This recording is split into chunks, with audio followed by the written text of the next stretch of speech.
श्रीमते भक्ति विकास स्वामी नाम नमो विष्णुपादाय कृष्ण प्रेष्ठाय भूतले श्रीमते भक्ति वेदांत स्वामी नाम नमस्ते सारस्वती देवी गौरवाणी प्रचारिणे निर्विशेष शून्यवादी पाश्चात्य देशतारिणे जय श्री कृष्ण चैतन्य प्रभु नित्यानंद श्री अद्वैत गदाधर श्रीवासादि गौर भक्त वृंद हरे कृष्णा कृष्ण कृष्ण हरे हरे हरे राम राम राम हरे हरे हरे कृष्णा कृष्ण कृष्ण हरे हरे हरे राम राम राम हरे हरे हरे कृष्णा कृष्ण कृष्ण हरे हरे हरे राम राम राम हरे हरे सर्वशास्त्रादि बीजोजा सर्ववेदैक सत्फला सर्वसिद्धांत रत्नाट्य सर्वलोकैकसम्पदा सर्वभागवत प्राणा श्रीमद्भागवत प्रभो कलिद्वन्द्वदिदादित्य श्रीकृष्ण परिवर्तिता परमानंद पाठाय प्रेम वर्षक्षराय दे सर्वदा सर्वसेव्याय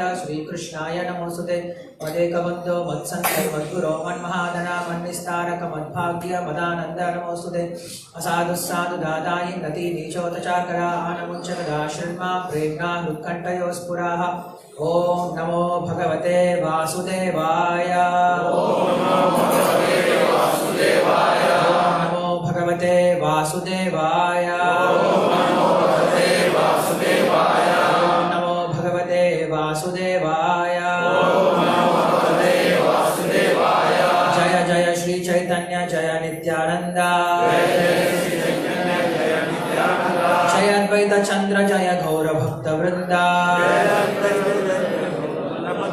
जय जय श्री चैतन्य जय नित्यानंद जय अद्वैत चंद्र जय गौर भक्त वृंदा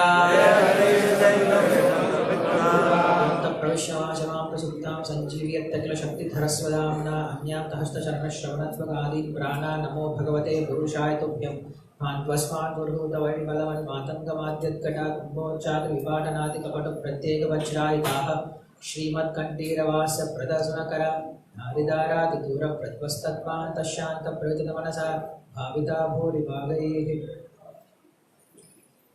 हरे कृष्णा हरे कृष्णा हरे कृष्णा। ரொம்ப நன்றி இந்த கௌரவ பூர்ணிமா மகோத்சவத்தில் வந்து கலந்துக்கிட்டதுக்கு. எத்தனை பேர் முதல் முறையா வந்திருக்கீங்க? முதல் முறை எத்தனை பேர் வந்திருக்கீங்க? ஓகே, ரொம்ப பேர் வந்திருக்கீங்க. முதல்ல இந்த திருவிழா எதுக்காக கொண்டாடிட்டு இருக்கோம் அப்படிங்கிற விஷயத்த தெரிஞ்சுக்கலாம். இந்த திருவிழாவுக்கு பேரு கௌர பூர்ணிமா அப்படின்னு சொல்லி சொல்றோம். இன்னைக்கு பௌர்ணமி இல்லையா? கௌரா அப்படின்னா தங்க நிறம் அப்படின்னு அர்த்தம். சோ இந்த திருவிழாவுடைய அர்த்தம் என்ன அப்படின்னா, தங்க நிறத்தை உடைய கிருஷ்ணர் இன்னைக்கு தோன்றினதுனால இன்னைக்கு கௌர பூர்ணிமா அப்படின்ற விழாவை கொண்டாடுறோம். கிருஷ்ணர் தோன்றுகிறார். அஜாயமானஹா பகுதா விஜாயதே, புருஷ சுத்தம் சொல்லுது. பிறப்பற்றவன் மீண்டும் மீண்டும் பிறக்கிறான் அப்படின்னு சொல்லி சொல்லுது. அஜாயமானஹா, பிறப்பே இல்லாதவர். அஜா அப்படின்னா பிறப்பற்றவர். தயவு செஞ்சு யாரும் பேசாம இருங்க. பேசுறதா இருந்தா நீங்க வெளில போய் பேசலாம். இங்க வந்து பேசுறதுக்கான இடம் கிடையாது. ஒரு அரை மணி நேரம் தயவு செஞ்சு கொஞ்ச நேரம் கேளுங்க.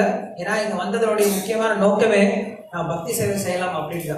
நம்ம வரதே ரொம்ப கம்மியான சொல்ப நேரம் தான் வரும் இல்லையா? வாழ்க்கையில வர்றது ரொம்ப ரொம்ப அபூர்வம் நம்மளுக்கு பக்தி சேவை அப்படிங்கிறது. அப்படி வந்த நேரத்தை நம்ம தேவையில்லாம பேசி நேரத்தை வீணடிக்க வேண்டாம். தயவு செஞ்சு கேளுங்க.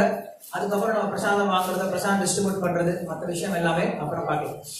சோ அப்படி புருஷோத்தமானது என்ன சொல்லுது அப்படின்னா, அஜாயமானஹா பூதா விஜாயதே அப்படின்னு சொல்லி சொல்லுது. அப்படின்னா பிறப்பற்றவன் மீண்டும் மீண்டும் பிறக்கிறான் அப்படின்னு சொல்லி சொல்லுது. யாருக்கு பிறப்பில்லாதவர் அப்படின்னா, கிருஷ்ணர் பிறப்பற்றவர். கிருஷ்ணர் வந்து எந்த வித பிறப்பும் கிடையாது. நம்ம மாதிரி கிருஷ்ணன் கிடையாது, ஒரு கர்ம வினையினால பிறக்கிறது கிடையாது. அப்படி இருந்தாலும் கிருஷ்ணன் என்ன பண்றாரா, மறுபடியும் இந்த உலகத்துல பிறக்கிறாரா.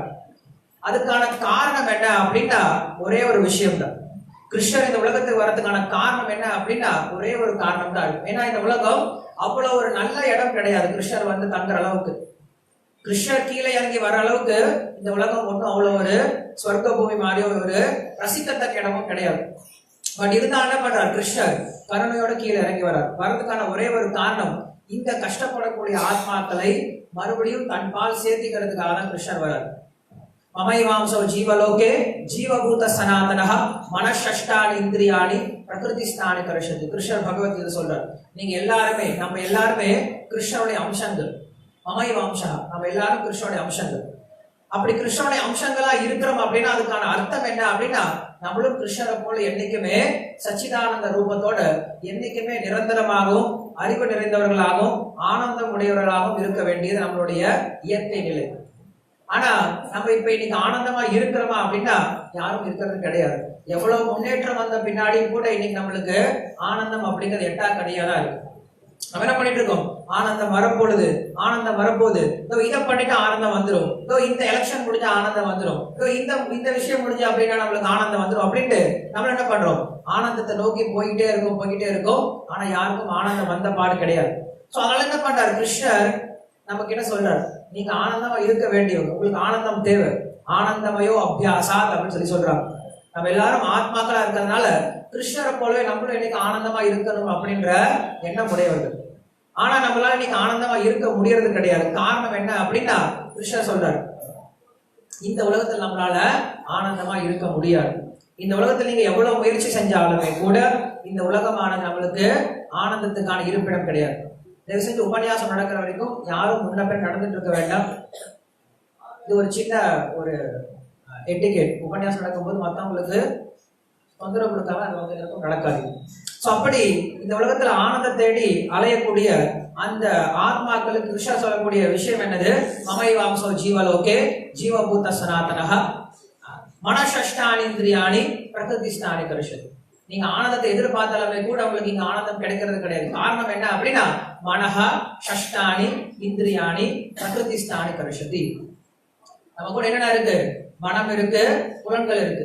இதெல்லாம் நம்மளுக்கு என்ன பண்ணும் அப்படின்னா மறுபடியும் என்ன கொடுக்குது, துன்பத்தை கொடுத்துட்டு இருக்கு. நம்ம சந்தோஷமா இருக்கணும்னு நினைச்சா கூட நம்மளுடைய புலன்கள் துன்பத்தை கொடுக்குது, இல்ல நம்மளுடைய மனது துன்பத்தை கொடுக்குது. சோ அப்படி இந்த உலகத்துல நம்ம சந்தோஷமா இருக்க முடியாது அப்படிங்கிற விஷயத்த கிருஷ்ணர் பகவத்கீதை சொல்றாரு. அதுக்கு என்னதான் பண்ணணும் அப்படின்னா கிருஷ்ணர் சொல்றாரு, நீங்க எப்ப என்னுடைய தொடர்புக்கு வரீங்களோ, எப்ப என்னுடைய தொடர்பு இருக்கீங்களோ அப்ப என்ன போலவே நீங்க சந்தோஷமா இருப்பீங்க அப்படின்னு சொல்லி சொல்றாரு. ஒவ்வொரு ஜீவாத்மாவுடைய ஸ்வரூபம் என்ன அப்படின்னா தாசன், அவ்வளவுதான், வேற எதுவுமே கிடையாது. ஒவ்வொரு ஆத்மாவுடைய ஒரே நிலை என்ன அப்படின்னா கிருஷ்ணருக்கு சேவை பண்றது மட்டும்தான், வேற எதுவும் கிடையாது. ஆனா நம்ம இந்த உலகத்துல பிறந்துட்டு நமக்கிட்ட நிறைய விதமான தர்மங்களை கடைபிடிச்சிட்டு இருக்கோம். நம்ம என்ன பண்றோம், நிறைய செயல்களை செஞ்சுட்டு இருக்கோம். எனக்கு இந்த கடமை இருக்கு, நான் இதை செய்யணும் அதை செய்யணும் அப்படின்ட்டு நிறைய செயல்பாடுகள் ஈடுபடும். பட் உண்மையில எதுவுமே நம்ம செய்ய வேண்டிய கடமை கிடையாது. நம்மளுடைய ஒரே ஒரு கடமை என்ன அப்படின்னா ஜீவாத்மாவுடைய ஒரே ஒரு கடமை கிருஷ்ணருடைய. இல்ல எப்படிப்பட்ட நபர்களா இருந்தாலும் எல்லாரும் என்ன பண்ணுவாங்களா, ஹரிநாமத்தை சேர்ந்து சொல்லுவாங்க. அப்ப மட்டும் எல்லாரும் ஒன்று சேர்ந்துருவாங்க. எப்ப சந்திரகிரகணம் வரும், அப்படி வரும்போது சந்திரகிரகணம் வரும்போது என்ன பண்றாங்க, எல்லாரும் நதியில போயிட்டு எல்லாரும் சத்தம் போட்டு பகவானுடைய பேரை சொல்லிட்டு இருக்காங்க. ஹரி ஹரி ஹரி ஹரி அப்படின்ட்டு எல்லா மக்களும், உலகத்தில் இருக்க எல்லா மக்களும் பகவானுடைய பேரை சொல்லிட்டு இருக்காங்க. அப்படி சொல்லிட்டு இருக்கும் போது இந்தியாவில அப்ப முஸ்லிம்கள் இருந்தாங்க. அவங்க என்ன பண்றாங்க, நம்மளை பார்த்து கிண்டல் பண்றாங்க. ஹரி அப்படின்னா என்ன அர்த்தம், திருடக்கூடியவர் அப்படின்னு அர்த்தம். ஹரி அப்படின்னா திருடன் அப்படின்னு அர்த்தம். உண்மையான அர்த்தம் சொல்லணும் அப்படின்னா நம்மளுடைய பௌதிகமான இச்சைகளை திருடக்கூடியதுனால அவருக்கு பேர் ஹரி அப்படின்னு சொல்லி சொல்றோம். நம்மளுடைய துன்பங்களை ஹரிக்கிறதுனால அவருக்கு பேர் ஹரி அப்படின்னு சொல்லி சொல்றோம். சோ அப்படி எல்லாரும் ஹரிநாமத்தை சொல்லிட்டு இருக்கும் போது அங்க இருக்கக்கூடிய முஸ்லீம் மக்கள் என்ன பண்றாங்க, அவங்களுக்கு கிண்டலா சொல்றாங்க ஹரி ஹரி ஹரி அப்படின்ட்டு. அந்த முஸ்லீம் மக்கள் கூட என்ன பண்றாங்க, அங்க ஹரிநாமத்தை சொல்ல ஆரம்பிக்கிறாங்க.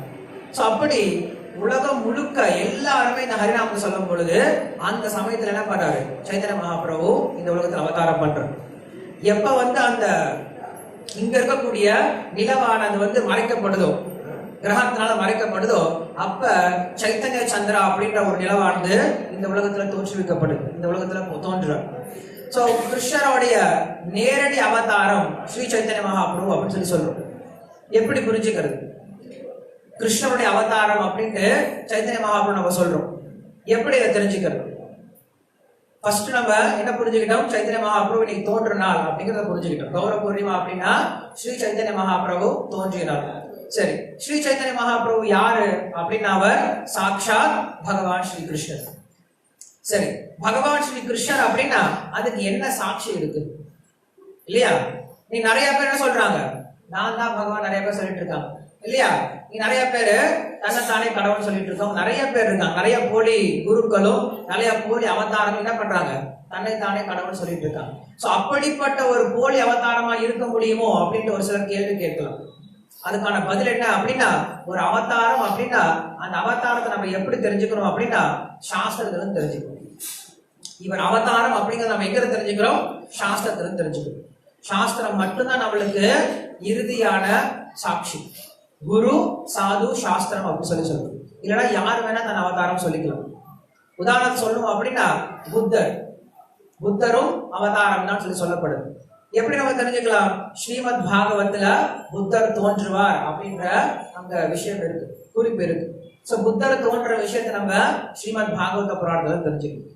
சோ இப்படி ஒவ்வொரு அவதாரத்தை நம்ம எப்படி தெரிஞ்சுக்கணும் அப்படின்னா அவருடைய அந்த சாஸ்திர பூர்வமான குறிப்புல தெரிஞ்சுக்கணும்.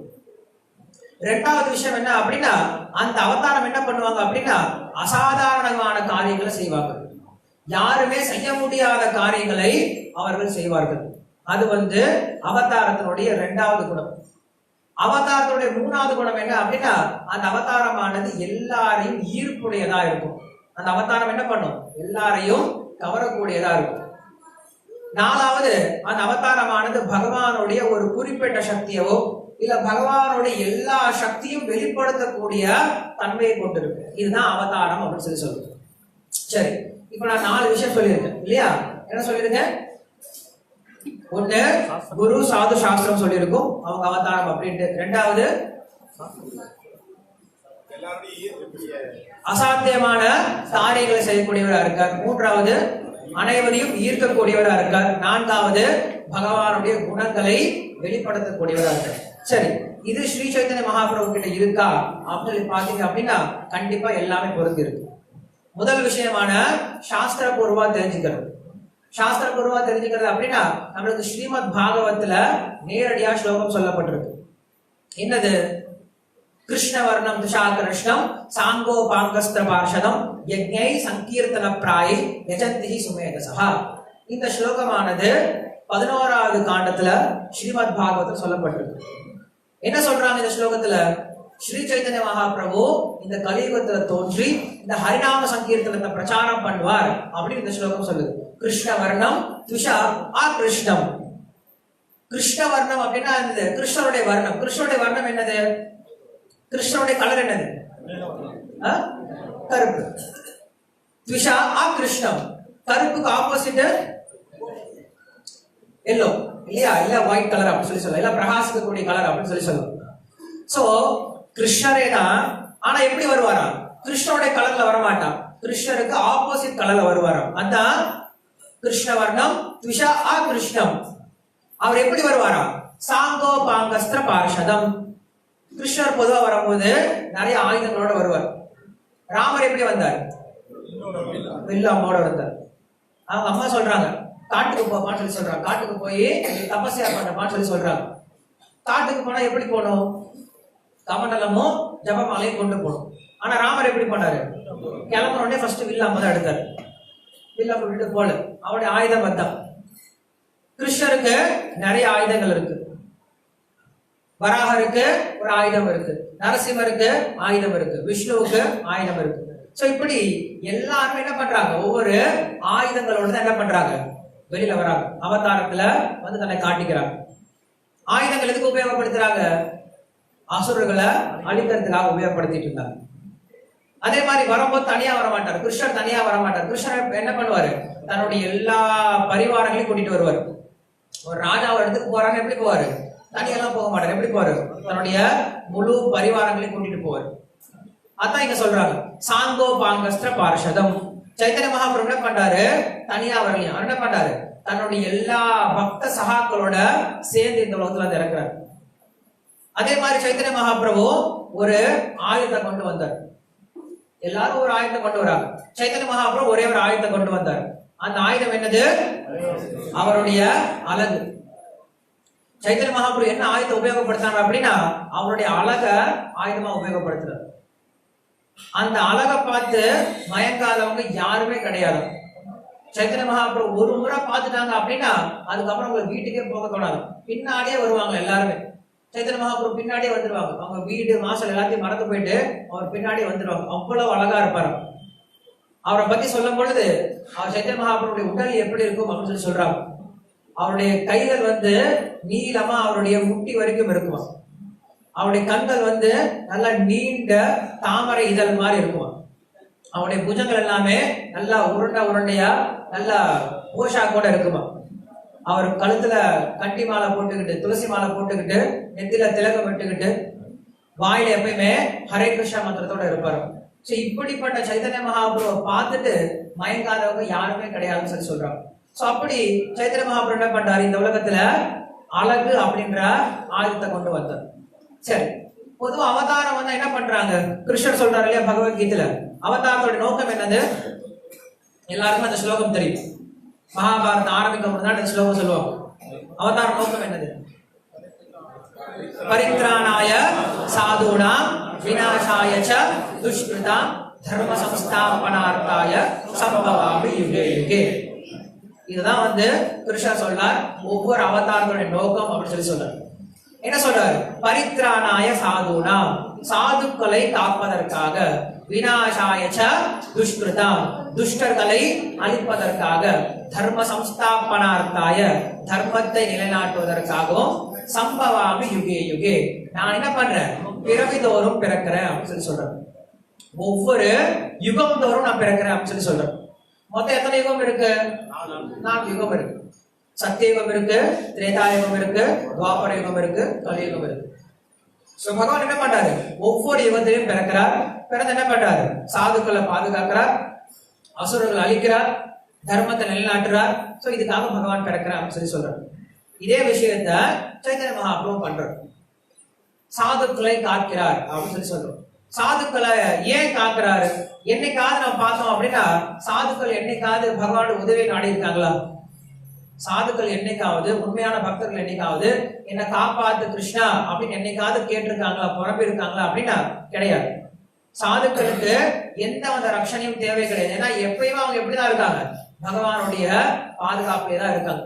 என்னைக்குமே நம்ம பிரகலாதனை பார்க்கறது கிடையாது. பிரகலாதன் என்னைக்காவது அழுதுட்டு இருக்கானா, ஐயோ என்னை காப்பாத்து நாராயணா, என்னை காப்பாத்து நாராயணா, என்னைக்கு அழுது இருக்காரா? அழுக போறது கிடையாது. ஏன்னா பிரகலாதன் என்னைக்குமே பகவானுடைய பாதுகாப்புல இருக்கோம் அப்படிங்கிறது நல்லாவே தெரியும். அவர் என்னைக்கும் கவலைப்பட போறதே கிடையாது. என்னை காப்பாத்துங்க அப்படின்னு சொல்லிட்டு எந்த ஒரு தூய பக்தரும் அழுகுறது கிடையாது.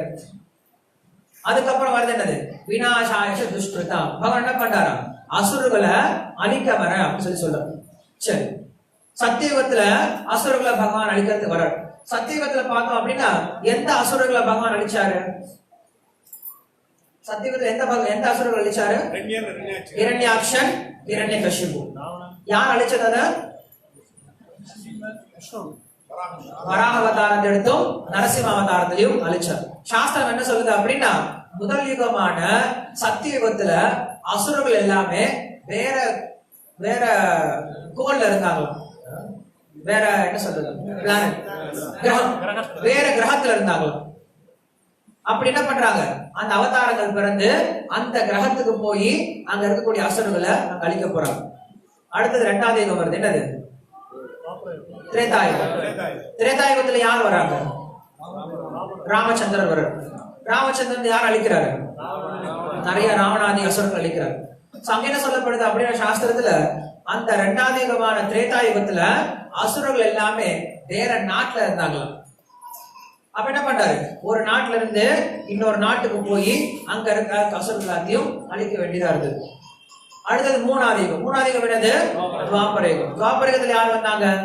கிருஷ்ணன் வந்தார். கிருஷ்ணன் என்ன பண்ணாரு, நிறைய அசுரர்கள் அழிச்சார் இல்லையா? அவங்க மாமா முதல் கொண்டு எல்லாத்தையும் முடிச்சு கட்டினார். சோ அந்த மூணாவது யுகத்துல என்ன சொல்றாங்க அப்படின்னா இந்த மூணாவது யுகத்துல அசுரர்கள் என்ன பண்றாங்களா, தன்னுடைய குடும்பத்துக்குள்ளாரே வந்துட்டாங்க.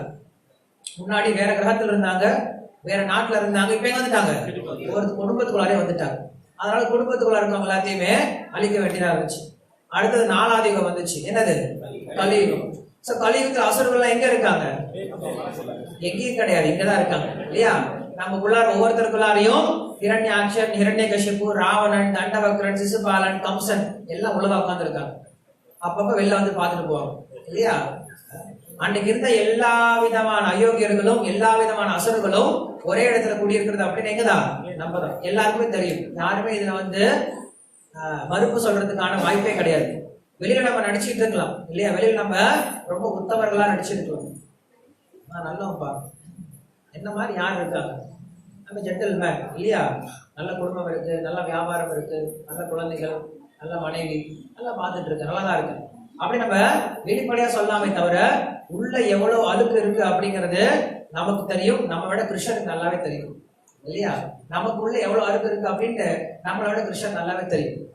அதனால அட்லீஸ்ட் கிருஷ்ணர் முன்னாடி வரும்போதுதான் என்ன பண்ணக்கூடாது, நடிக்க கூடாது. கிருஷ்ணர் முன்னாடி வரும்போதாவது கொஞ்சம் அது நம்ம பணிவோட இருக்கணும்.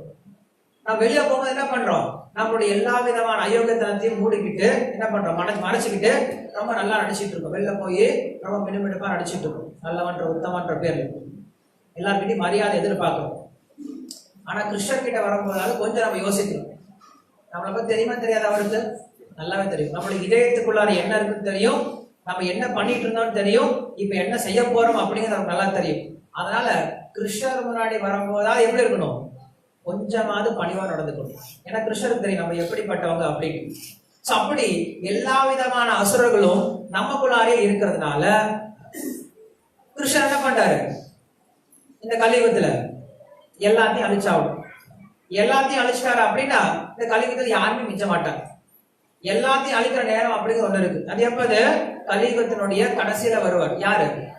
கல்கியா வருவார். கல்கி என்ன பண்ணுவாரு, எல்லாத்தையும் அழிச்சிருவார். ஏன்னா அந்த சமயத்துல ஒரு தர்மத்தை கூட நிலைநாட்ட முடியாது.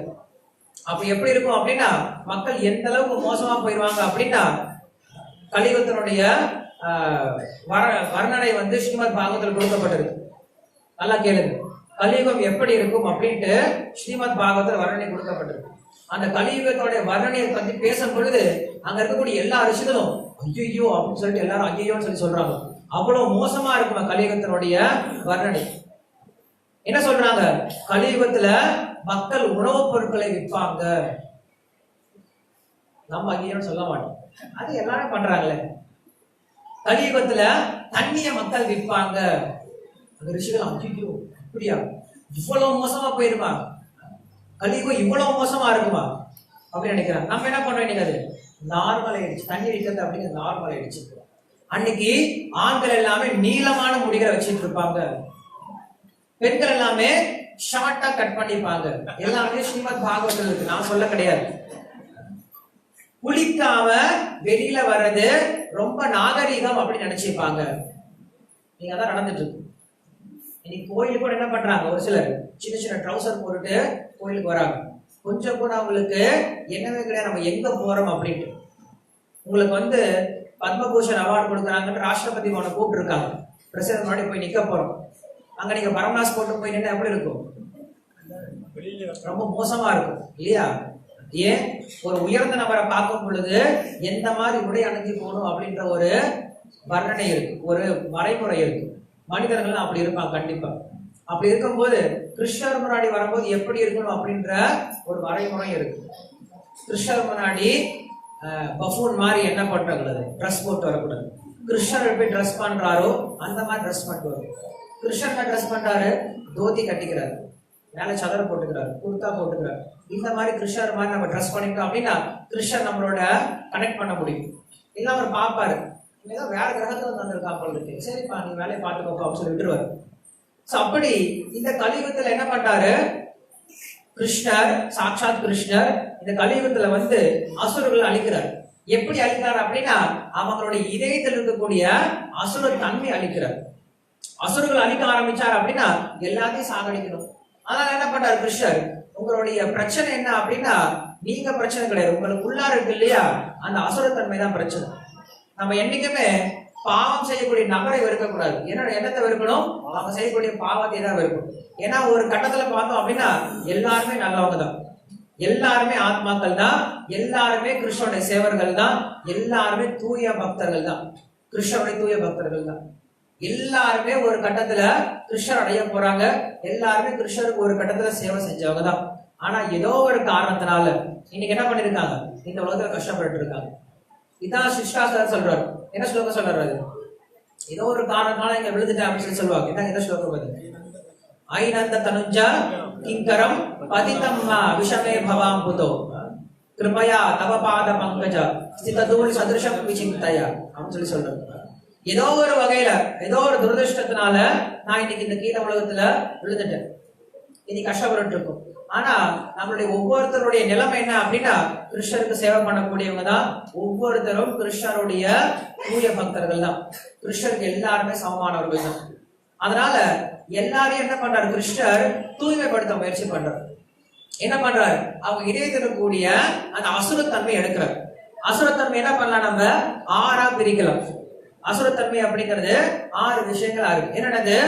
காமம், கோபம், பேராசை, பொறாமை, அப்புறம் மயக்கம், அதுக்கப்புறம் காமம், காம குரோத லோப மோக மத மாத்சரியம் அப்படின்னு சொல்லி சொல்றோம். காமம் அப்படின்னா காம இச்சை, எல்லா விதமான ஆசைகள். கோபம் அப்படின்னா குரோதம் அப்படின்னா கோபம். காம குரோத லோபம், லோபம் அப்படின்னா பேராசை. மோகம் அப்படின்னா மயக்கத்தன்மை. மதம் அப்படின்னா என்ன சொல்றோம், மதம் அப்படின்னா அகங்காரம் அப்படின்னு சொல்லி சொல்லலாம். அப்புறம் மாத்சரியம் அப்படின்னா பொறாமை. இந்த 6 குணங்களை தான் அசுரத்தன்மையுடைய குணங்கள் அப்படின்னு சொல்லி சொல்றாங்க. இந்த 6 குணங்களையும் என்ன பண்ணுவா, ஒருத்தர் தன்னுடைய இதயத்திலிருந்து வெளியில எடுத்தணும் அப்படின்னு சொல்லி சொல்றாரு. கிருஷ்ணரும் பகவத்கீதை சொல்றாரு, யாரு இந்த மாதிரி மக்கள் இருக்காங்க அப்படின்ட்டு. நமாம் துஷ்கிருதினோ மூடா பிரபத்தியந்தே நராதமா மாயா புருத ஞான ஆசுரம் பாவம் ஆசுத்தாக. இந்த 4 விதமான மக்கள் என்னை வழிபட மாட்டாங்க. எப்படிப்பட்டவங்க? இந்த 4 விதமான மக்கள்: முட்டாள்கள், அசுரத்தன்மை உடையவர்கள், மனிதர்கள் கீழ்நிலைப்பட்டவர்கள், அப்புறம் நல்ல குணம் இல்லாதவர்கள், இந்த 4 விதமான மக்களும் என்னை வழிபட மாட்டாங்க அப்படின்னு சொல்றாங்க. சோ அப்படி நமக்குள்ள இருக்கக்கூடிய அசுரத்தன்மையை அழிச்சிட்டோம் அப்படின்னா நம்ம சரியா போயிடும். அதனால என்ன பண்றாரு சைத்தன்ய மகாபிரபு, நமக்குள்ள இருக்கக்கூடிய அசுரத்தன்மை அழிக்க வர்றாரு. கொஞ்சம் யோசிச்சு பாருங்க, இந்த குணங்கள் இல்லாம இருந்துச்சு அப்படின்னா நம்ம எப்படி இருக்க முடியும்? கண்டிப்பா நம்மளுக்கு வரக்கூடிய பிரச்சனை எல்லாமே காரணம் என்னது? இந்த 6 குணங்கள்ல ஒன்னாதான் இருக்கும். நமக்கு எல்லா பிரச்சனைக்கும் காரணம் இந்த கெட்ட குணங்கள் நமக்குள்ள இருக்க வரைக்கும் தான் நமக்கு பிரச்சனை வரும். இந்த குணங்கள் இல்லை அப்படின்னா ரொம்ப சந்தோஷமா இருக்கும், உண்மையில் ரொம்ப சந்தோஷமா இருக்கும். ஒரு குணத்தை எடுத்துக்கலாமே, ஒரே ஒரு குணத்தை எடுத்து பாருங்க. என்னது? பேராசை. பேராசைன்னு ஒரு குணத்தை எடுத்துக்கோ. அந்த பேராசைன்ற குணம் இருக்கிற வரைக்கும் அவன்கிட்ட எவ்வளவு இருந்தா என்ன பண்ணாது, அவனுக்கு போதாது. கண்ணு நிறைஞ்சா வயிறு நிறைஞ்சாலும் கண்ணு நிறையாதுன்னு சொல்லுவாங்க இல்லையா? வயிறு நிறைஞ்சு போச்சு, ஆனா இது நிறைய இருக்கு, என்ன பண்றோம்? இன்னும் சாப்பிட்டு வாந்தி எடுத்து பிரச்சனை முடியலாம். அந்த மாதிரி சாஸ்திரம் உபநிஷத்து என்ன சொல்லுது அப்படின்னா, இந்த உலகத்துல ஒரு மனுஷனுடைய பேராசை எந்த அளவுக்கு இருக்கு அப்படின்னு சொல்லிட்டு உங்களுக்கு அளவுகோல் கொடுக்குது. என்ன அளவுகோல்? மொத்த பிரபஞ்சத்துல, இந்த உலகம் மொத்தத்திலுமே யாருமே கிடையாது, நம்ம ஒருத்தர் தான் இருக்கும். நல்லா இமேஜின் பண்ணி பாருங்க, மொத்த பிரபஞ்சத்திலையும் யாருமே கிடையாது, நம்ம ஒருத்தர் தான் இருக்கும். அந்த ஒருத்தருக்கு என்ன பண்றாங்க, இந்த உலகம் முழுக்க எங்கெல்லாம் நிலப்பரப்பு இருக்கோ அந்த நிலப்பரப்பு எல்லா இடத்துலயுமே தங்கத்தினால் நிரப்பி இருக்காங்க. எந்த அளவுக்கு நிரப்பி இருப்பாங்க அப்படின்னா, இந்த முட்டி அளவுக்கு நிரப்பி தங்கத்தை கொடுத்துருக்காங்க. நீங்க ஒருத்தனே இதெல்லாத்தையும் அனுபவிச்சுக்கோ அப்படின்னு சொல்லி கொடுத்துருக்காங்க. அதனால என்ன நினைப்பான் அப்படின்னா, ஏன் முட்டி வரைக்கும் இருக்கு, ஏன் தொட வரைக்கும் இருக்கக்கூடாது அப்படின்னு நினைப்பான். அதே அவனுக்கு பத்தாது. சோ அப்படி நமக்கு இருக்கக்கூடிய பேராசை அப்படிங்கிறதுக்கான அளவே இல்லாம போயிட்டு இருக்கு. இந்த பேராசை அப்படின்ற ஒரு பிரச்சனையாலதான் என்ன பண்றோம், நமக்கு இருக்கிறதையும் என்ன பண்றோம், மறந்து போயிடுறோம். இன்னும் வேணும், இன்னும் வேணும், இன்னும் வேணும்.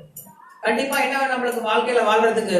கொஞ்சம் உணவு வேணும், சாப்பிட்றதுக்கு, படுக்கிறதுக்கு ஒரு நல்ல இடம் வேணும், உடுத்துறதுக்கு நல்ல உடை வேணும், செய்யறதுக்கு ஒரு நல்ல தொழில் வேணும். போதும், இது இருந்தா போதும்.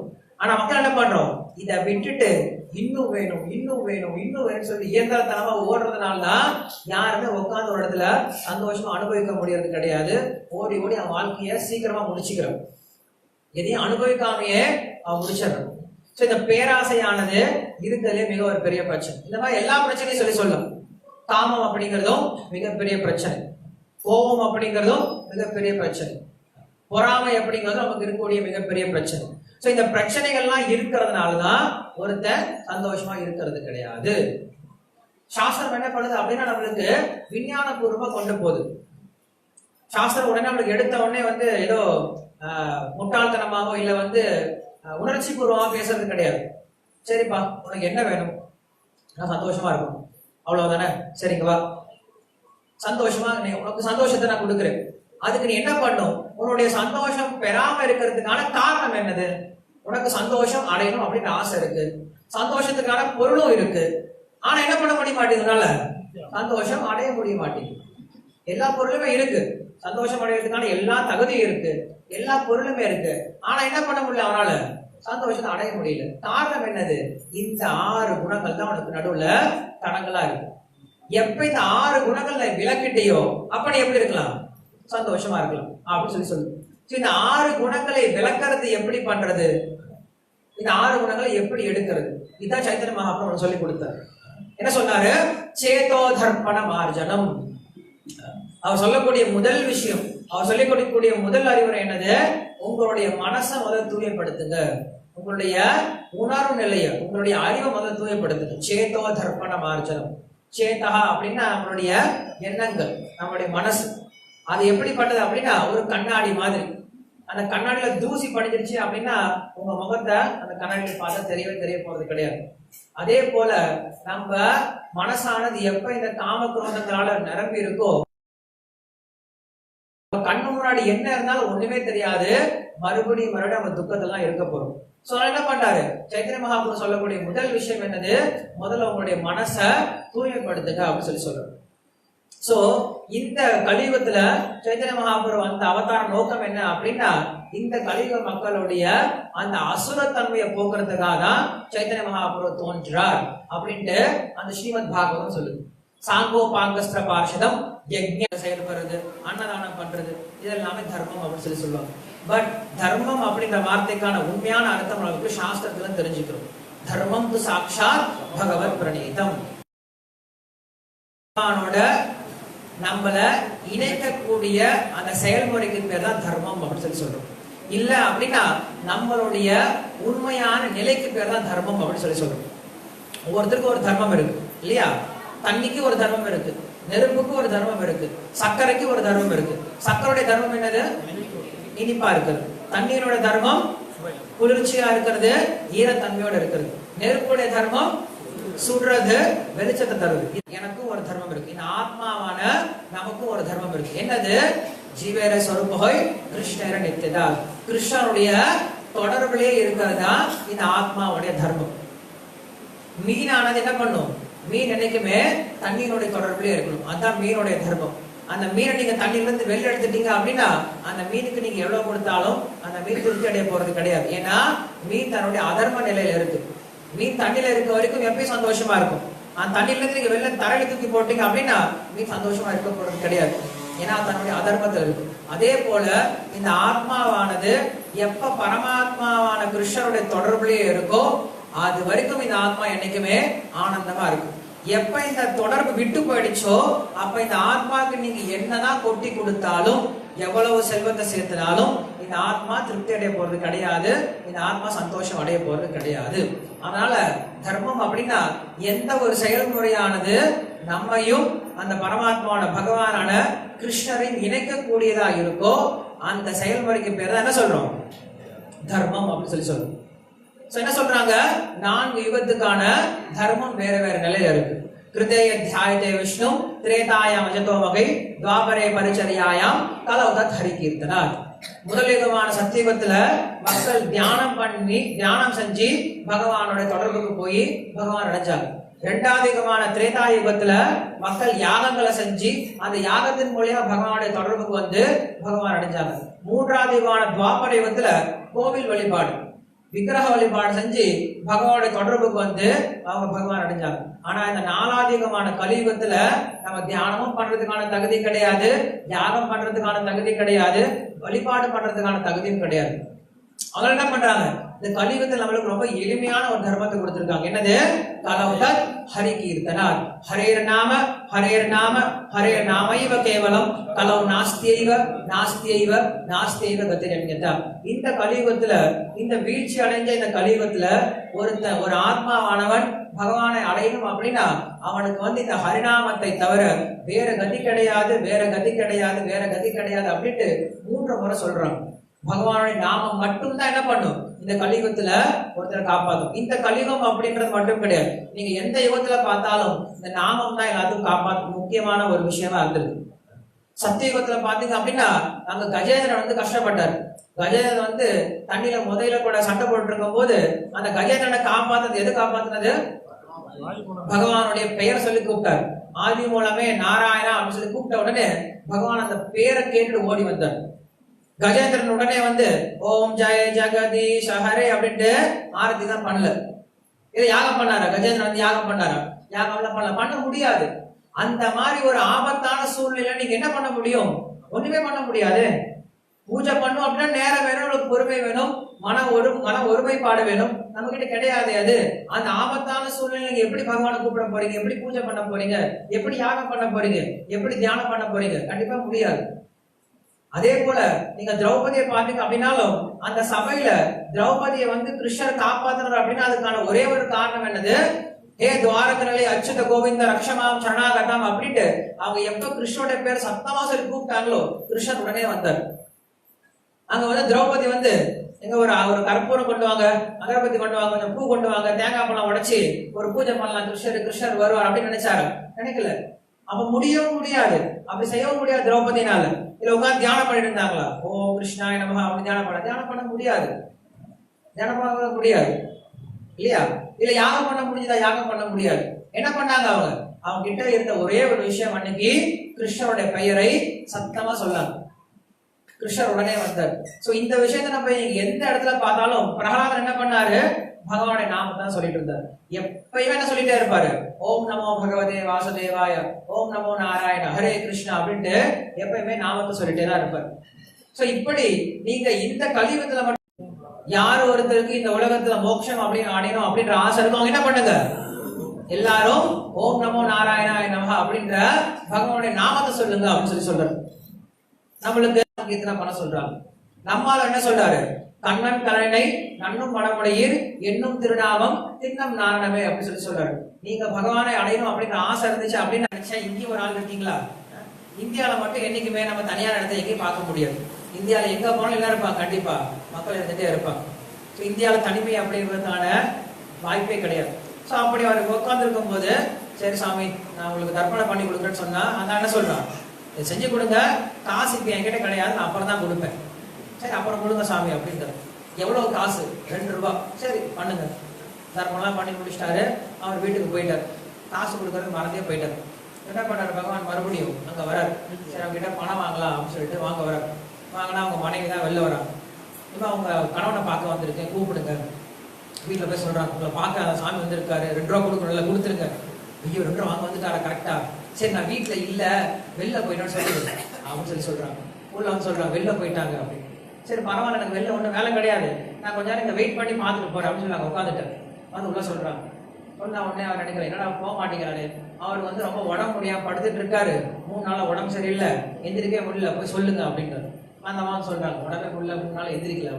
3 நாள் எந்திரிக்கலையா, அப்ப எனக்கு மருந்து தெரியும், நான் உள்ள வந்து மருந்து கொடுக்குறேன் அப்படின்றாங்க. அவர் உள்ள போனோடனே என்னடா மருந்து கொடுக்க வராரா, இது வேலைக்கு ஆகாத சொல்லிட்டு என்ன பண்றாரு, அந்த ஜுரத்தினால உள்ள இறந்தே போயிட்டான்னு போய் சொல்லு அப்படின்றாரு. வெளில வந்தா அந்த ஆள் சொல்றாங்க, அந்த அம்மா சொல்றாங்க, என் புருஷன் உடம்பு சரியில்லாம செத்தே போயிட்டாரு அப்படின்னு. செத்து போயிட்டாரா, சரி சார் ஈமசனக்காரன் செஞ்சுட்டு போறேன் அப்படின்னு சொல்லிட்டு அதுக்கு நான் உள்ள வரேன்னு சொல்லி சொல்றாரு. அப்ப சொல்றாரு, அந்த அவளை உள்ள போய் சொன்னோடனே ஏன்னா விடமாட்டாரு போறதுன்னு சொல்லிட்டு 4 வேலைக்காரங்களை கூப்பிட்டு தூக்கிட்டு போய் எரிக்க கூப்பிட்டு போயிட்டாரு. எடுத்து தூக்கிட்டு போயிட்டாங்க அப்படின்னு சொல்லி சொல்றாரு. இவர் என்ன பண்றாரு, பின்னாடியே போறாரு. அவனை தூக்கிட்டு போறாங்க. தூக்கிட்டு போனா இவர் பின்னாடியே போறாரு. அங்க நதிக்கரைக்கு போயிட்டு அங்க போய் பகவான் வந்து பிரத்யட்சம் வராரு. நான் தான் வந்தேன் உங்ககிட்ட வந்து சோதிக்கிறதுக்காக அப்படின்னு சொல்லி கேட்கும் போது, சரி உனக்கு என்னப்பா வர வேணும் அப்படின்னு சொல்லி கேட்கிறேன். கேட்கும்போது சொல்றாரு, அந்த 2 ரூபா கடனை மட்டும் தள்ளுபடி பண்ணிருக்கேன். சோ அப்படி பகவானே தோன்றினாலுமே கூட நம்முடைய அற்ப புத்தி எப்படி இருக்கு அப்படின்னா, அவர்கிட்ட இந்த மாதிரி அற்பமான விஷயங்களை கேட்கறதால நம்ம புத்தி போகுது. அது போல கிருஷ்ணரே தோன்றினாலுமே கூட ரொம்ப எளிமையான வழிமுறையான இந்த ஹரே கிருஷ்ண மந்திரத்தை கொடுத்தாலுமே கூட நம்ம என்ன பண்றோம், அதை எடுத்துக்க முடியல. ரொம்ப எளிமையான வழிமுறை தான். சைத்தன்ய மகாபிரபு இந்த உலகத்துக்கு வந்து அவர் 48 வருஷம் இருந்தார். அந்த 48 வருஷத்துல அவர் சொல்லிக் கொடுத்த விஷயம் என்னது, தயவு செஞ்சு இந்த ஹரிநாமத்தை எடுத்துக்கோங்க, கிருஷ்ணரை வழிபடுங்க, கிருஷ்ணரோட பக்தி செய்யுங்க, ரொம்ப சந்தோஷமா இருப்பீங்க. கிருஷ்ண பக்தி பண்றது மட்டும்தான் நம்மளுடைய ஒரே ஒரு கடமை, வேற எந்த கடமையும் கிடையாது. மற்றபடி இங்க இந்த உலகத்தில் இருக்கக்கூடிய குடும்பமோ இந்த சமூகமோ இதுக்கும் நமக்கு எந்த தொடர்பும் கிடையாது. நமக்குன்னு ஒரே ஒரு தொடர்பு இருக்கு அப்படின்னா அது கிருஷ்ணரோட மட்டும்தான். அந்த கிருஷ்ண பக்திக்கு எதெல்லாம் சாதகமா இருக்கோ அதை மட்டும் எடுத்துக்கோங்க. கிருஷ்ண பக்திக்கு எதெல்லாம் வந்து உபயோகம் இல்லாம இருக்கோ அதெல்லாத்தையும் விட்டுடுங்க அப்படின்ற விஷயத்த ரொம்ப ஆணித்தனமா சொல்லி கொடுத்தார். அவர் கடைசி வரைக்கும் செஞ்சது என்னது, ஹரிநாம சங்கீர்த்தனம் தான். முதல் 24 வருஷம் கிரகஸ்த ஆசிரமத்தில் இருந்தார். அவர் பிறக்கும் போது நிமாய் பண்டிதரா பிறந்தாரு.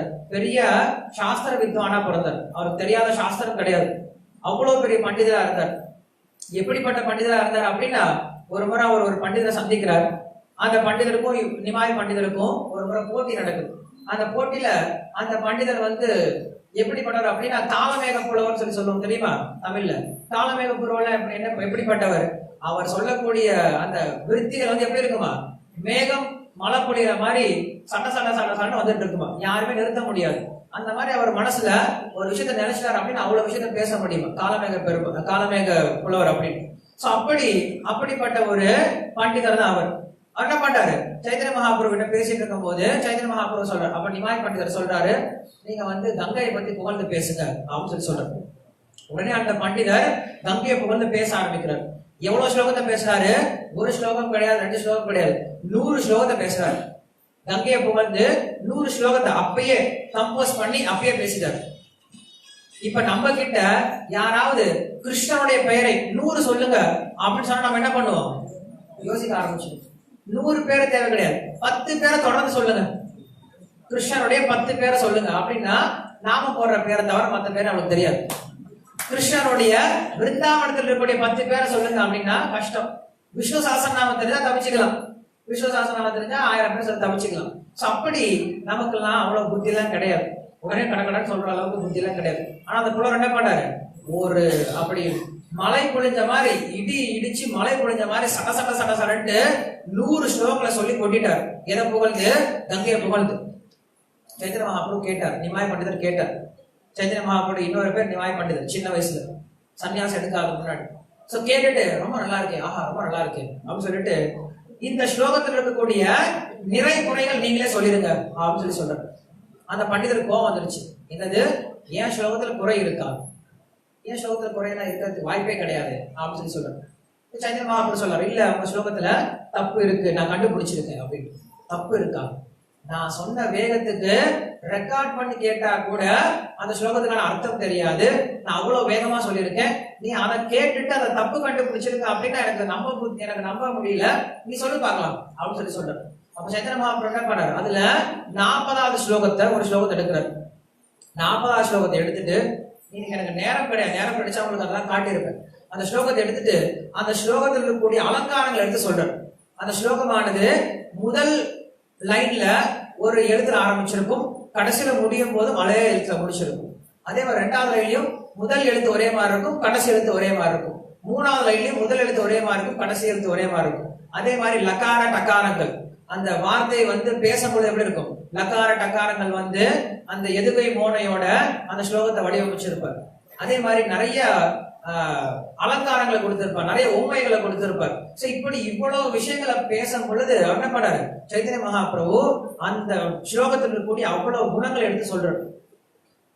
அந்த பண்டிதர் கேட்டு வாயடைச்சு போயிட்டார். சொன்ன எனக்கே இந்த ஸ்லோகத்துக்கு இவ்வளவு அர்த்தம் இருக்குன்னு தெரியாது. அந்த ஸ்லோகத்தை சொன்னேன், நான் தான் சொன்னேன் அந்த ஸ்லோகத்தை. ஆனா எனக்கே இந்த ஸ்லோகத்துக்கு இவ்வளவு அர்த்தம் இருக்குன்னு தெரியாது. நீங்க எப்படி இவ்வளவு கரெக்டா கண்டுபிடிச்சீங்க? அதுவும் ஒரு முறை தான் கேட்டீங்க.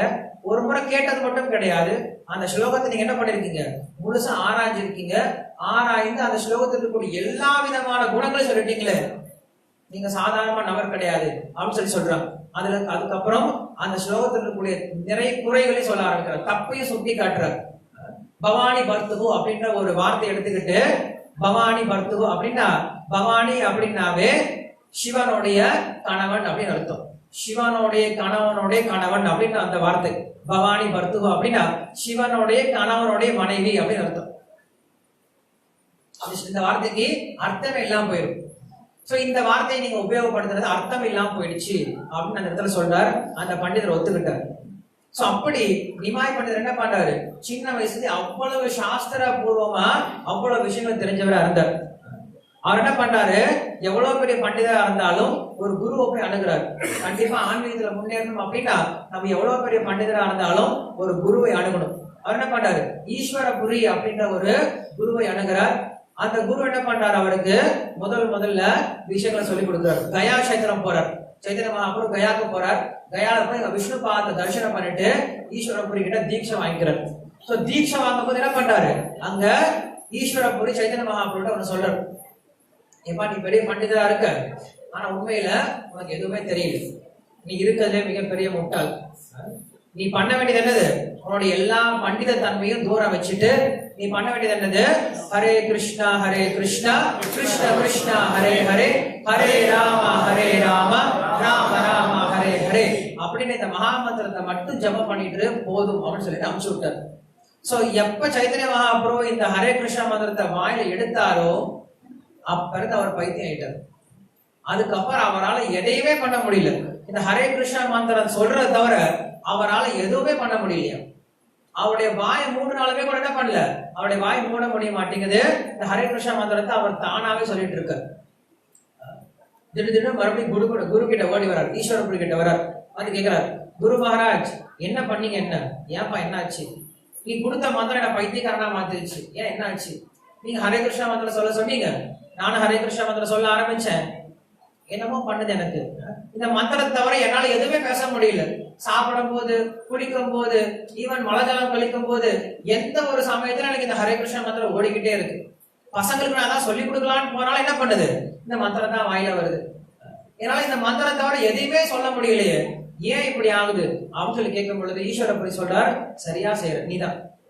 ஏன்னா இந்த மந்திரத்தை சொல்றவனுடைய குணம் இப்படிதான் இருக்கணும். இந்த மந்திரத்தை ஒருத்தர் சொல்ல ஆரம்பிச்சா உண்மையாலுமே சொன்னா அப்படின்னா அவனுக்கான பலன் இப்படிதான் இருக்கணும். அதனால நீதான் இந்த மந்திரத்தை சரியா செய்யற, இந்த மந்திரத்தை தொடர்ந்து செஞ்சுட்டே இரு அப்படின்னு சொல்லிட்டு அனுப்பி விட்டுட்டார். அதுக்கப்புறம் நிறைய வைஷ்ணவ பக்தர்களுடைய சங்கத்தினால சைதன்ய மகாபிரபு என்ன பண்றாரு, இந்த ஹரே கிருஷ்ணா மந்திரத்தை முதல்ல அந்த வங்காளத்துல எல்லார்கிட்டையும் பரப்ப ஆரம்பிக்கிறார். அதுக்கப்புறம் 24 வயசுல சன்னியாசம் எடுத்துக்கிறார். அவருக்கு அப்பதான் 24 வயசு. புதுசா கல்யாணம் பண்ணார். கல்யாணம் பண்ண புதுசுலயே என்ன பண்ணிட்டாரு, சன்னியாசம் எடுத்துக்கிட்டார். சன்னியாசம் எடுத்துக்கிட்டு அதுக்கப்புறம் பிரச்சாரத்துக்கு போக ஆரம்பிச்சிட்டார்.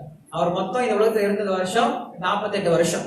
அந்த 48 வருஷத்துல முதல் 24 வருஷம் பண்டிதரா இருந்து ஹரே கிருஷ்ண மந்திரத்தை பிரச்சாரம் பண்ணிட்டு இருந்தார் உள்ளாரி அவங்களுடைய வங்காளத்திலேயே. அதுக்கப்புறம் சன்னியாசம் எடுத்த பின்னாடி அடுத்த 24 வருஷத்துல சுற்றுப்பயணம் மேற்கொண்டார். இந்தியா முழுக்க சுற்றி போனார். எல்லா கிராமங்கள் நகரங்களுக்கு போய் எல்லா இடத்துலயும் இந்த ஹரே கிருஷ்ண மந்திரத்தை பிரச்சாரம் செய்ய ஆரம்பிச்சார். சோ அவருடைய இந்த ஹரே கிருஷ்ண மகாமந்திரத்துடைய பிரச்சாரம் தான் என்ன இருக்கு, உலகம் முழுக்க பரவி இருக்கு. அவர் இங்கே வந்திருக்கார், மதுரைக்கு வந்திருக்கார், மீனாட்சி கோயில் தரிசனம் பண்ணியிருக்கார், ஸ்ரீரங்கத்துக்கு வந்திருக்கார், திருப்பதி வந்திருக்கார், ராமேஸ்வரம் போயிருக்கார். இந்த மாதிரி தென்னிந்தியால இந்த சவுத் இந்தியால நிறைய சுத்தி இருக்கார். சுத்தி என்ன பண்ணிருக்காரு, இந்த பகவானுடைய புனித நாமத்தை பிரச்சாரம் பண்ணிருக்காரு. வெறும் மனிதர்களுக்கு மட்டும் கிடையாது, மிருகங்களுக்கு கூட இந்த ஹரே கிருஷ்ண மந்திரத்தினால மோட்சம் கொடுத்திருக்காரு. சோ அவரை பத்தி நிறைய கதைகள் இருக்கு. ஆனா நம்ம தெரிஞ்சுக்க வேண்டியது என்னது, முதல்ல நம்ம தெரிஞ்சுக்க வேண்டியது சைத்தன்ய மகாபிரபு யாரு, சாக்ஷாத் பகவான் ஸ்ரீ கிருஷ்ணர் தான். இது நம்மளுக்கு எல்லா வேத சாஸ்திரங்களும் சொல்லி கொடுக்குது. இது முதல் விஷயம். இரண்டாவது விஷயம் என்ன சொன்ன, என்ன பண்ணும், அசாதாரணமான காரியங்களை செய்யும். அசாதாரணமான காரியங்கள் அப்படின்னா நம்ம மற்ற அவதாரங்களை பாக்குறோம். வராகர் ரொம்ப அசாதாரணமான காரியத்தை பண்றாரு. ஒரு பன்றி ரூபத்தை என்ன பண்றாரு, பூமியை தூக்கிட்டு போறாரு. நம்ம இந்த உலகத்தை எந்த பன்றி அப்படி பாக்குறது கிடையாது. நரசிம்மர் வரார், பாதி மனுஷனாவும் பாதி சிங்கமா வரார், நம்ம எங்கேயும் பாக்குறது கிடையாது. ராமர் வந்தார், என்ன பண்ணாரு, சமுத்திரத்துல பாலத்தை கட்டினார். இது வரைக்கும் யாரும் சமுத்திரத்துல பாலம் கட்டினது கிடையாது, சமுத்திரத்துல பாலத்தை கட்டினார். கிருஷ்ணர் வந்தார், அவர் கிடையாது. இல்ல இங்க உட்கார்ந்து பகவானுடைய புனித நாமத்தை சொல்றதுக்கான ஒரு தகுதியும் கிடையாது. இல்ல இங்க உட்கார்ந்து நான் உபன்யாசம் கொடுக்கறதுக்கான ஒரு தகுதியும் எனக்கு கிடையாது. பட் இருந்தாலும் நம்மளை போல தகுதியே இல்லாதவங்கள வீழ்ச்சி அடைஞ்ச மிகவும் மோசமான வடிகட்டின அயோக்கியர்களை கூட என்ன பண்றாரு, இருக்கிறதுல மிக உயர்ந்த நிலைமையான கிருஷ்ணர் பக்திக்கு கொண்டு வந்து சேர்த்திருக்காரு. இதுதான் சைத்தன்ய மகாபிரபு பண்ண மிக அசாதாரணமான காரியம். நம்ம சைத்தன்ய சரிதாமிரத்துல படிக்கிறோம், ஜகாய் மாதாய சைத்தன்ய மகாபிரபு விடுவிச்சார் அப்படின்னு. அவங்க எல்லாம் ஒண்ணுமே கிடையாது. ஜகாய் மாதா எல்லாம் நமக்கு முன்னாடி பார்க்கும் பொழுது அவங்க எல்லாம் ஒண்ணுமே கிடையாது. அவங்க ரொம்ப நல்லவங்க, ரொம்ப உத்தமமானவங்க. ஏன்னா அந்த ஜகாய் மாதா எல்லாம் ஒரு தடவை தப்பு பண்ணாங்க, அடி வாங்கினாங்க, திருந்திட்டாங்க. பட் நம்ம என்ன பண்றோம், தப்பு பண்றோம், அடி வாங்குறோம், மறுபடியும் தப்பு பண்றோம், மறுபடியும் அடி வாங்குறோம், மறுபடியும் தப்பு பண்றோம், மறுபடியும் அடி வாங்குறோம். இப்படி நம்ம எவ்வளவு தடவை செஞ்சாலும் என்ன பண்ணோம், நம்ம மறுபடியும் தப்பு பண்ணிட்டு வந்துட்டு தான் இருக்கும். மறுபடியும் என்ன பண்றாரு சைத்தன்ய மகாபிரபுக்கு கருணையோட நம்மளுக்கு இந்த கிருஷ்ண பக்தியை கொடுத்துட்டு தான் இருக்காரு. சோ இதுதான் சைத்தன்ய மகாபிரபு செய்யக்கூடிய அவதாரத்தினுடைய மிகப்பெரிய அசாதாரணமான காரியம். யார் எதிர்த்து போகணும்னு நினைக்கிறீங்களோ இப்ப எதிர்த்து போயிருக்கு.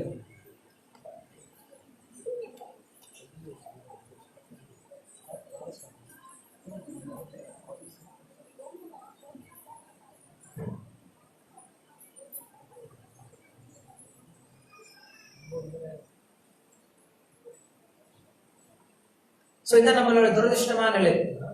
நமக்கு எவ்வளவு வாய்ப்புகள் கொடுத்தாலும் நம்மளால என்ன பண்ண முடியாது, கிருஷ்ண பக்திக்கு நம்மளால வர முடியாது கிடையாது. கிருஷ்ணர் எவ்வளவு கருணையோட நம்மளுக்கு கொடுத்தாலுமே கூட என்ன பண்ணோம், மறுபடியும் அந்த கருணையை நம்ம துஷ்பிரயோகம் தான் பண்ணிட்டு இருக்கோம். சோ இப்படி நம்ம சைத்தன்ய மகாபிரபு செஞ்ச அசாதாரணமான காரியம் என்னது, நம்மள போன்ற ஒரு வீழ்ச்சி அடைஞ்ச ஆத்மாக்களை கூட கிருஷ்ண பக்தி கொண்டு வந்தார். மூன்றாவது விஷயம் என்னது, எல்லாத்தையும் கவரக்கூடியவரா இருக்கான்னு சொல்றோம். அததான் நம்ம இந்த உலகத்துல பாக்குறோம். இன்னைக்கு இந்த ஹரே கிருஷ்ணா ஹரே ராமா அப்படின்ற இயக்கம் இல்லாத நகரம் கிடையாது, கிராமம் கிடையாது. பிருத்திவிதே ஆச்சே ஜாதி நகராதி கிராம் சர்வத்திர பிரச்சார ஹொய்வே மோரோனாம் அப்படின்னு சொல்றாரு. இந்த கலியுகத்துல இந்த உலகத்துல எந்த ஒரு கிராமமா இருந்தாலும் சரி, நகரமா இருந்தாலும் சரி, கண்டிப்பா ஹரிநாமம் ஒலிக்கும் அப்படின்றத சைத்தன்ய மகாபிரபு 500 வருஷத்துக்கு முன்னாடி சொல்லிட்டு போனார். இன்னைக்கு அதை நடைமுறைப்படுத்திட்டு இருக்காங்க இல்லையா? இன்னைக்கு நீங்க உலகத்துல எந்த ஒரு இடத்துக்கு போனாலும் கண்டிப்பா அங்க என்ன இருக்கு, ஹரே கிருஷ்ணா ஹரே ராமா இயக்கம் கண்டிப்பா இருக்கு.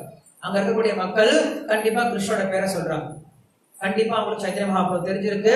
இன்னைக்கு இந்த கௌரவ பூர்ணிமா திருவிழாவானது உலகத்துல பல்வேறு நாடுகள்ல கொண்டாடப்படுது. கிருஷ்ணர்னா யாருன்னே தெரியாதவங்க, கலாச்சாரம்னா என்னன்னே தெரியாதவங்க, பகவத்கீதை என்னன்னே தெரியாதவங்க கூட என்ன பண்றாங்க, இன்னைக்கு இந்த சைத்தன்ய மகாபிரபுடைய தோன்றிய தினமான இந்த கௌரவ பூர்ணிமாவை அவ்வளவு சிறப்பா கொண்டாடிட்டு இருக்காங்க. அப்படி இந்த ஹரே கிருஷ்ண மந்திரத்தை கொடுத்த சைத்தன்ய மகாபிரபு என்ன பண்றாரு, எல்லா விதமான மக்கள் என்ன பண்றாரு, ஈர்க்கக்கூடியவரா இருக்காரு. நம்மளும் இருக்கிறாரு, ஒண்ணுமே தெரியாத வீழ்ச்சி அடைஞ்ச மக்களும் இருக்கிறாரு. ஆப்பிரிக்கால பாத்தீங்க அப்படின்னா மனிதர்களை கொண்டு சாப்பிடக்கூடிய அளவுக்கு மோசமான மக்களா இருக்காங்க. இன்னைக்கு அந்த இடத்துலயும் இன்னைக்கு ஹரே கிருஷ்ண மந்திரம் வந்துருச்சு. நீங்க அந்த உலகத்திலயும் அந்த இடத்துலயும் மக்கள் வந்து ஹரே கிருஷ்ண மந்திரம் ஜபம் பண்றாங்க. சைனால கடவுள் அப்படின்ற வார்த்தைக்கு சைனீஸ் லாங்குவேஜ்ல வார்த்தையே கிடையாது. கடவுள் அப்படின்ற ஒரு வார்த்தையே கிடையாது சைனா லாங்குவேஜ்ல. அவங்க சாப்பிட்றதுலாம் என்னதான், மாംസം தான். குடிக்கிறது எல்லாமே போதைப் பொருட்கள் தான் குடிக்கிறாங்க. ரொம்ப மோசமான ஒரு கலியுகத்தில் இருக்கக்கூடிய மக்களையும் என்ன பண்றாங்க, இன்னைக்கு இந்த ஹரே கிருஷ்ண மந்திரம் மாற்றிடு. இன்னைக்கு இப்ப இருக்கக்கூடிய நிலைமையில இந்த ஹரே கிருஷ்ண இயக்கமானது சைனா நாட்டுல அதிக பிரச்சாரம் ஆயிட்டு இருக்கு. எப்படி பிரச்சாரம் ஆயிட்டு இருக்கு அப்படின்னா, சைனால நீங்க வெளிப்படையா கடவுள் அப்படின்ற வார்த்தையை சொன்னீங்க அப்படின்னா உங்களுக்கு ஜெயில போட்டுருவாங்க.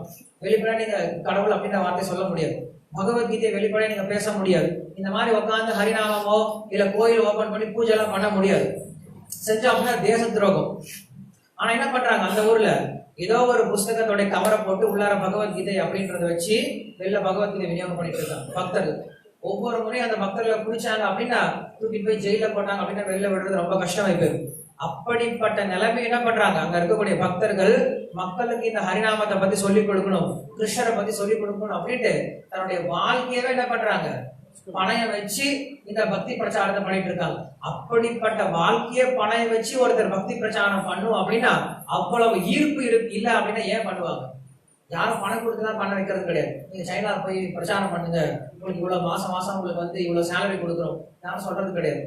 என்ன சொல்லுவாங்க, அது பேக்கேஜ் என்ன சொல்லுவாங்க, வருஷத்துக்கு ஐடி கம்பெனி சொல்லுவாங்க, மறந்து போச்சு இல்ல பேக்கேஜ் சொல்லுவாங்க, ஒரு வருஷத்துக்கு இவ்வளவு அப்படின்னு சொல்லுவாங்க. எனிவே சோ அந்த மாதிரி யாருமே பேக்கேஜ் எல்லாம் பேசுறது கிடையாது. நீங்க சைனால போய் ஒரு வருஷம் வந்து பகவத்கீதை விநியோகம் பண்ணுங்க, உங்களுக்கு இவ்வளவு பேக்கேஜ் தரும் அப்படின்னு யாரும் சொல்றது கிடையாது. எந்தவித எதிர்பார்ப்புமே கிடையாது இல்லாம, மேலும் எவ்வளவு பெரிய ஆபத்தா இருந்தாலுமே சரி அவங்க என்ன பண்றாங்க, இந்த பக்தி பிரச்சாரத்தை பண்ணிட்டு இருக்காங்க. காரணம் என்னது, அவங்களுக்கு சைத்தன்ய மகாபிரபு இருக்கக்கூடிய அவ்வளவு ஒரு ஈர்ப்பு தான். யாருக்காவது உங்களுக்கு நேரம் கிடைச்சது அப்படின்னா சால்டட் பிரெட் அப்படின்னு ஒரு புஸ்தகம் இருக்கு, நீங்க இன்டர்நெட்ல போய் சர்ச் பண்ணி பாருங்க, சால்டட் பிரெட் அப்படின்னு. அந்த புத்தகத்தை படிச்சு பாத்தீங்க அப்படின்னா எப்படி ரஷ்யால இந்த இயக்கமானது பரவி இருக்கு அப்படிங்கிற கதை போட்டிருப்பாங்க, வரலாறு கொடுத்திருப்பாங்க. இந்த ஹரே கிருஷ்ண மந்திரத்தை இங்க நம்ம ரொம்ப எளிமையா பிரச்சாரம் பண்ணிடலாம், ரொம்ப எளிமையா பாடிடலாம், ஒரு பெரிய கஷ்டமும் கிடையாது. ஆனா ரஷ்யா சைனா போன்ற நாடுகள்ல இந்த பிரச்சாரம் பண்றதுக்கு எவ்வளவு மக்கள் கஷ்டப்பட்டு இருக்காங்க அப்படிங்கறத நீங்க அங்க படிச்சு பாத்தீங்கன்னா தெரியும். அவ்வளவு கஷ்டத்தை ஏன் எடுத்து பண்ணாங்க அப்படின்னா அவங்களுக்கு சைத்தன்ய மகாபிரபு இருக்கக்கூடிய அந்த ஒரு பற்றுதல் தான், அந்த பக்தி தான். சோ அதான் சைத்தன்ய மகாபிரபு கொடுத்திருக்காரு. ஏன்னா அவங்க அந்த ஆனந்தத்தை உணர்றாங்க. இந்த ஹரே கிருஷ்ண மந்திரத்தை சொல்றதுனால அந்த பக்தர்கள் ஆனந்தத்தை உணர்றதுனால அவங்க என்ன பண்றாங்க, அந்த ஆனந்தத்தை மற்றவங்களுக்கு கொடுக்க முயற்சி பண்றாங்க. சோ இதான் சைத்தன்ய மகாபிரபு பண்ணிருக்காரு. சோ இப்படி அனைவரையும் ஈர்க்கக்கூடியவரா சைத்தன்ய மகாபிரபு இருக்கார். நாங்க என்ன சொன்னோம், கிருஷ்ணருடைய குணங்களை வெளிப்படுத்தக்கூடியவரா இருக்கார். சைத்தன்ய மகாபிரபு லீலையில பாத்தீங்க அப்படின்னா கிருஷ்ணருடைய குணங்களை நிறைய விஷயங்களை வந்து சைத்தன்ய மகாபிரபு வெளிப்படுத்துவார். அது ரொம்ப முக்கியமான குணமானது. கிருஷ்ணருக்கு இருக்கக்கூடிய ரொம்ப முக்கியமான குணம் என்னது, அழகு அப்படின்னு சொல்றோம். கிருஷ்ணருக்கு நிறைய குணங்கள் இருக்கு இல்லையா, அநேக குண சம்பன்னஹா அப்படின்னு சொல்றோம். கிருஷ்ணருக்கு நிறைய குணங்கள் இருக்கு. எல்லா குணங்கள் இருந்தாலும் ஒரே ஒரு குணம் மட்டும்தான் அந்த எல்லா குணத்துக்கும் மேல இருக்கும். என்ன குணமா இருக்கும்? கிருஷ்ணருக்கு எவ்வளவு குணங்கள் இருந்தாலும் ஒரே ஒரு குணம் மட்டும்தான் கிருஷ்ணரை அனைவரும் ஈர்க்கக்கூடிய குணம் இருக்கு. என்னது? என்னது? அவருடைய கருணை அப்படிங்கிறது. கிருஷ்ணர்கிட்ட அழகு இருக்கலாம், கிருஷ்ணர்கிட்ட ஞானம் இருக்கலாம், கிருஷ்ணர்கிட்ட பலம் இருக்கலாம், கிருஷ்ணர்கிட்ட புகழ் இருக்கலாம், கிருஷ்ணர்கிட்ட துறவு இருக்கலாம், கிருஷ்ணர்கிட்ட எல்லாமே இருக்கலாம். ஆனா கருணை அப்படின்னு ஒரு குணம் இல்லை அப்படின்னா யாராவது பக்கத்துல போமா? பக்கத்துல போனா கடிக்கிறாரு, பக்கத்துல போனா பூச்சி குத்துறாரு அப்படின்னு யாராவது பக்கத்துல போமா? யாரும் பக்கத்துல போக மாட்டோம். சோ அப்படி கிருஷ்ணருக்கே உண்டான ரொம்ப முக்கியமான குணம் என்னது? கருணை. கிருஷ்ணர் எப்படி கருணை வாய்ந்தவரா? தன்னை வந்து கொல்றதுக்காக வந்து அரக்கி பால் கொடுக்கறாங்க, விஷப்பால் கொடுக்கறாங்க. அப்படி விஷப்பால் கொடுக்கக்கூடிய அந்த ராட்சசி கூட என்ன பண்றாரு கிருஷ்ணர், தன்னுடைய தாய் ஸ்தானத்தை கொடுத்து மோட்சத்துக்கு அனுப்பி வைக்கிறார். அப்படிப்பட்ட கருணை வாய்ந்த கிருஷ்ணர் அந்த கருணை என்ன பண்றார், சைத்தன்ய மகாபிரபு இன்னும் அதிகமா காட்டுறார். கிருஷ்ணர் கொடுத்த இறுதியான ஒரு இன்ஸ்ட்ரக்ஷன் என்னது, சர்வ தர்மான் பரித்யஜ்ய மாமேகம் சரணம் பிரஜ அஹம் த்வாம் சர்வ பாபேப்யோ மோக்ஷயிஷ்யாமி மா சுச்சஹ. இறுதி அறிவுரை, பகவத்கீதை சொன்ன இறுதி அறிவுரை என்னது, எல்லா விதமான பொய் தர்மங்களையும் விட்டுட்டு, நமக்கு நிறைய பொய் தர்மம் வச்சிருக்கு இல்லையா, நான் இந்த ஊரை சேர்ந்தவன், நான் இந்த ஆளு, இந்த இந்த கம்யூனிட்டி சேர்ந்தவன், எனக்கு இந்த பொறுப்பு இருக்கு அந்த பொறுப்பு இருக்கு, நான் இதை பண்ணணும் அதை பண்ணணும் எல்லாம் வந்துடும். பக்தி செய்யணும் அப்படின்னா என்ன வரும், இத்தனை தடங்கள்லாம் வரும். சாமி கோயிலுக்கு வாங்க, நிறைய வேலை இருக்கு, இந்த வேலை இருக்கு அந்த வேலை இருக்கு, நிறைய உதாரணம் நிறைய கதை சொல்லுவாங்க. கொஞ்ச நேரம் உட்காந்து உபன்யாசம் கேள, எனக்கு இதை பண்ணணும் அதை பண்ணணும் நிறைய சொல்லுவோம். ஏன் பக்தி பண்ணும் போது மட்டும்தான் கொடுக்குறேன். எத்தனை பேர் தயாரா இருக்கீங்க, எல்லாம் தயாரா இருக்கீங்களா? சரி கதவை போட்டிருங்க, யாரும் இன்னைக்கு வீட்டுக்கு போக வேண்டாம். எல்லாரும் கோயில இருந்துக்கலாம், கோயில இருந்து சேவை பண்ணிட்டு இருக்கலாம், யாரும் வீட்டுக்கு போக வேண்டாம். எல்லாரும் உபன்யாசம் கேட்கறதுக்கு நல்லா இருக்கும். உபன்யாசம் முடிஞ்ச உடனே பிரசாதம் சாப்பிட்டு ஃபர்ஸ்ட் வீட்டுக்கு போட தான் பார்ப்போம். ஆல்ரெடி டைம் பார்த்துட்டு இருக்கோம், எப்படா முடியும் அப்படின்னு. இங்கெல்லாம் டைம் பார்த்துட்டு இருப்போம், டிவி பார்க்கும்போது டைம் பார்க்க மாட்டோம். ஐபிஎல் மேட்ச் கொஞ்சம் தொடங்க போகுது, 6 மணி விட்டுருவாரு. இதுதான் சைத்தன்ய மகாபிரபுடைய கருணை. நமோ மகாவதான்யாய அப்படின்னு சொல்லி சொல்றோம். நமக்கு விருப்பமே கிடையாது. யாருக்கு விருப்பம் இருக்கு நீ கிருஷ்ணர் கிட்ட போறதுக்கு? யாருக்குமே விருப்பம் கிடையாது. நம்ம என்ன கதை சொல்லிட்டு இருக்கலாம், நானும் கிருஷ்ண பக்தன் கிருஷ்ண பக்தன் தான், கிருஷ்ணன் இப்ப தோன்றி வாபா போலாம் அப்படின்னு எத்தனை பேர் போக தயாரா இருப்போம்? யாருமே தயாரா இருக்க மாட்டோம். வாழ்க்கையை வெறுத்து போனதான் போவோம். அந்த மதம் இருக்காங்க, வாழ்க்கையை வெறுத்து போயிடுச்சா ஒண்ணும் பண்ண முடியல, கிருஷ்ணர் கிட்டயாவது போகலாம் அப்படின்னு நினைச்சவங்க தான் நிறைய பேர் இருக்காங்க. அந்த மாதிரி நிறைய பேர் வருவாங்க. போன வாரம் ஒரு பையன், அதே மாதிரி சிவன் தொடங்கின சம்பிரதாயத்துக்கு ருத்ர சம்பிரதாயம் அப்படின்னு சொல்லி சொல்றோம். பிரம்மா தொடங்கின சம்பிரதாயத்துக்கு குமார சம்பிரதாயம் அப்படின்னு சொல்லி சொல்றோம். அதாவது பிரம்மாவுடைய குமாரர்கள் தொடங்குனதுக்கு. சோ அந்த மாதிரி சைத்தன்ய மகாபிரபு இந்த சம்பிரதாயத்தை தொடங்கினால பிரம்ம மத்வ கௌடிய வைஷ்ணவ சம்பிரதாயம் அப்படின்னு சொல்லி சொல்றோம். இந்த சம்பிரதாயமானது சைத்தன்ய மகாபிரபு கிட்ட இருந்து ஆரம்பிக்குது. சோ இந்த சம்பிரதாயத்தினுடைய மிக முக்கியமான நோக்கமே இந்த ஹரிநாமத்தை எடுத்துக்கிட்டு இந்த உலகத்தில் நம்ம ரொம்ப வேகமா கிருஷ்ணனுடைய தஞ்சத்தை அடையிறது அப்படிங்கிறதுக்கான ஒரே வழி இந்த ஹரிநாமம் அப்படிங்கிற விஷயத்த நம்மளும் செய்யணும், மற்றவங்களுக்கும் பிரச்சாரம் செய்யணும். நம்ம வச்சுக்கிறது மட்டும் கிடையாது. இது மற்ற சம்பிரதாயம் மாதிரி யாரும் அங்க வரக்கூடாது, யார் அங்க வரக்கூடாது, யார் இதை செய்யக்கூடாது அதை செய்யக்கூடாது அப்படின்னு சொல்லக்கூடிய சம்பிரதாயம் கிடையாது. ஏன்னா எல்லாருக்குமே கிருஷ்ணரை வழிபடக்கூடிய தகுதி எல்லாருக்குமே இருக்கு. அதனால இந்த சம்பிரதாயத்தை நம்ம முதல்ல சொல்லிக் கொடுக்கக்கூடியது, எல்லாருமே கிருஷ்ணனுடைய சேவகர்கள் தான், ஆத்மாக்கள் தான். நம்ம செய்ய வேண்டியது ஹரிநாம சங்கீர்த்தனம் மட்டும்தான் ஒரே வழி அப்படிங்கிற விஷயத்த மறுபடியும் சொல்றோம். அதனால யாரெல்லாம் இங்க முதல் முறையா வந்திருக்கீங்களோ தயவு செஞ்சு வெளில போகும்போது ஜபமாலை கொடுக்க அவங்க என்ன பண்ண முடியும், கிருஷ்ணனுடைய தஞ்சத்தையும் பாதுகாப்பையும் பக்தியும் அடைய முடியும் அப்படின்னு சொல்றாங்க. அதனால இங்க எல்லாரும் வந்து அவங்க எல்லாருக்கும் ரொம்ப நன்றி. இப்ப கிருஷ்ண பலராமருக்கு ஆரத்தி இருக்கும். ஆரத்தி முடிச்ச பின்னாடி கீழே எல்லாருக்கும் பிரசாதம் விருந்து இருக்கு. தயவு செஞ்சு எல்லாரும் விருந்து சாப்பிட்டு போவோம். ஸ்ரீ கௌர புண்ணிய மகா மகோத்சவ் கி ஜெய், ஸ்ரீ சைத்தன்ய மகாபிரபு கி ஜெய்.